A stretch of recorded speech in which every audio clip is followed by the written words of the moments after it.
Magandang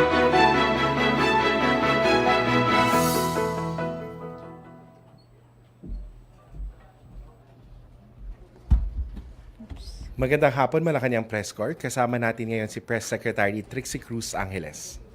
Magandang hapon. Nagkaroon tayo ng cabinet meeting po kanina, but of course, bago yan, mayroon po tayong bagong Executive Secretary, former Chief Justice Lucas Bersamin. Nag-umpisa na po siya kanina. Matapos niya mag-oath taking, umattend po siya ng ika-siyam na cabinet meeting ng administrasyon na ito. Nag-participate na po siya kanina at today he puts in a full day's work immediately after taking his oath. Sa cabinet meeting naman po, ang aming na-discuss tungo dun sa economic transformation agenda ng ating Pangulo ay yung mga sumusunod. Una, efforts to ensure compliance with standards of training, certification, and watchkeeping, STCW. Ito po ay diniscuss ng Marina, CHED at Department of Migrant Workers. Tungo pa dito, ang DOLE naman at TESDA at CHED ay nag-discuss ng pag-upgrade ng skills of the Filipino workforce. Bahagi ito dun sa economic transformation program ng ating Pangulo, kasama po doon yung educational aspect at isa po ito dun sa aspeto na yon. So both vocational skills training and expanding the skills of our workforce is part of the economic transformation of the President. Sa atin namang carding response, tuloy-tuloy pa rin po ang NDRRMC sa kanilang assessment sa epekto ng nakaraang bagyo. As of this morning's counting, ang sabi ng NDRRMC, 8 po ang reported dead, 3 pa ang missing, 32 cities and municipalities have declared that they're under a state of calamity. Ang current count for affected population is at 60,817 persons, with more than 46,000 persons staying in 976 evacuation centers across affected regions.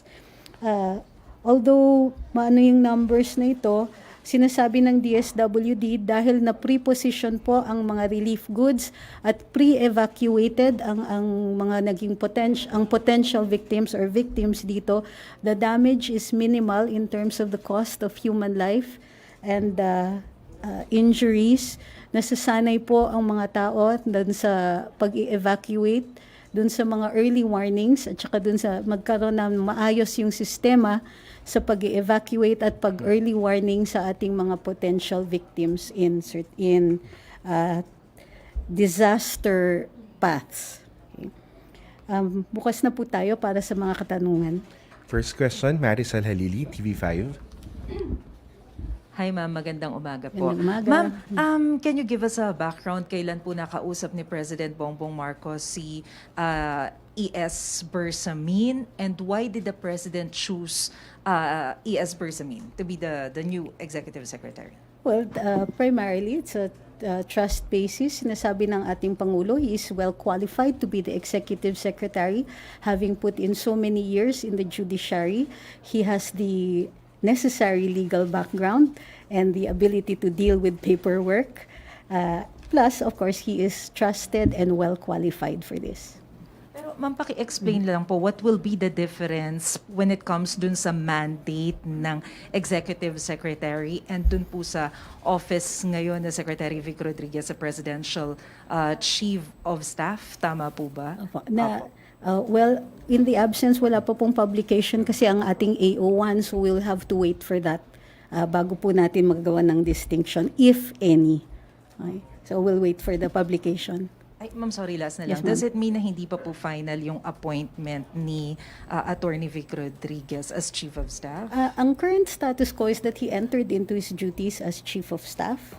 So that is how things stand right now. Thank you, ma'am. Next question, Maris Umali, GMA News. Ma'am, just a follow-up on what Marisol asked a while ago when it comes to when exactly did the President talk to the former Chief Justice or the present ES now? When was the offer made? Was it prior to him going to the US? Wala po tayong information on that one. We know that he had talked to former Chief Justice, now Executive Secretary Bersamin, before he entered into his duties. But as to the exact date, wala po tayong information on that. Pero matagal na po niyang nako-contemplate yon right after the resignation of the former ES. I have no information on that one as well. I'm not sure even of the relevance of the question.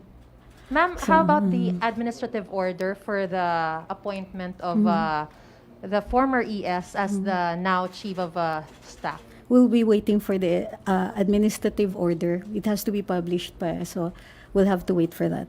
Thank you, ma'am. Next question, Job Manahan, ABS-CBN News Online. May we remind everyone for a one question, one follow-up only. Thank you. Good afternoon, Secretary Trixie. Is there any information about Russia possibly supplying fuel and fertilizer to the Philippines? President Marcos in an interview po kasi while he was in the US confirmed that he's having talks right now regarding that and he is close na daw po in striking a deal. So until such time that the agreement has been entered into and finalized, we cannot comment on it.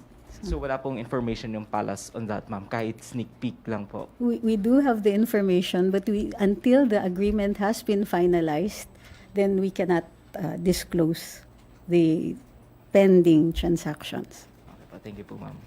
if any. Next question, Joyce Balancho, ABS-CBN. Good afternoon, ma'am. Napag-usapan po ba sa cabinet meeting yung weak peso value and ano pong plano ng economic managers about it? Not today, although the President is in constant touch with the economic team and they are closely monitoring this. As you know naman that the inflation rate isn't due to any local factors. It's really about the exchange rate.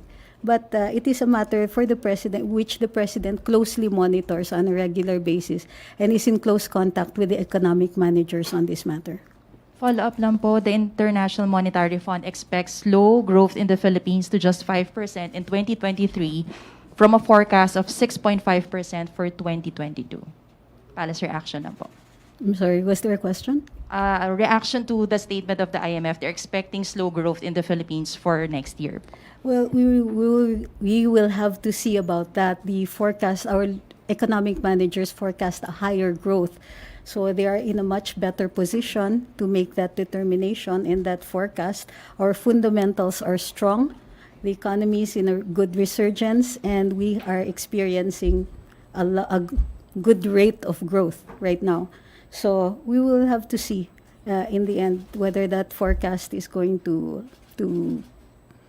be more accurate than the local forecasts. Next question, Dennis Hamito, Bomba Radio.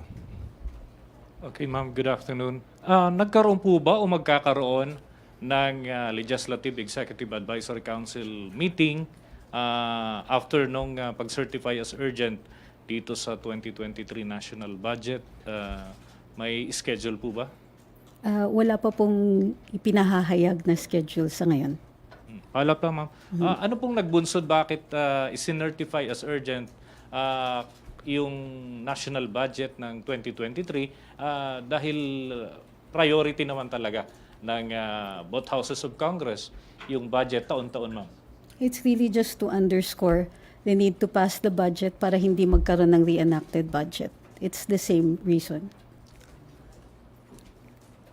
Last question.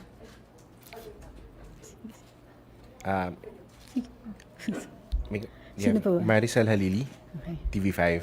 I'm sorry, other issues lang po. Kasi yung pong grupong hukom at saka po yung Philippine Judges Association, they actually called on the administration leadership to declare that in no time under its watch will democracy be imperiled by an irresponsible and unfounded assault on a trial judge. Actually, sinabi po nila ito following the statement of former Yusek Lorraine Badoy against po dun kay Justice Judge Malagar, yung decision about the terrorism of CPP-NPA. Ano po yung response ng administration sa panawagan po ng grupong hukom?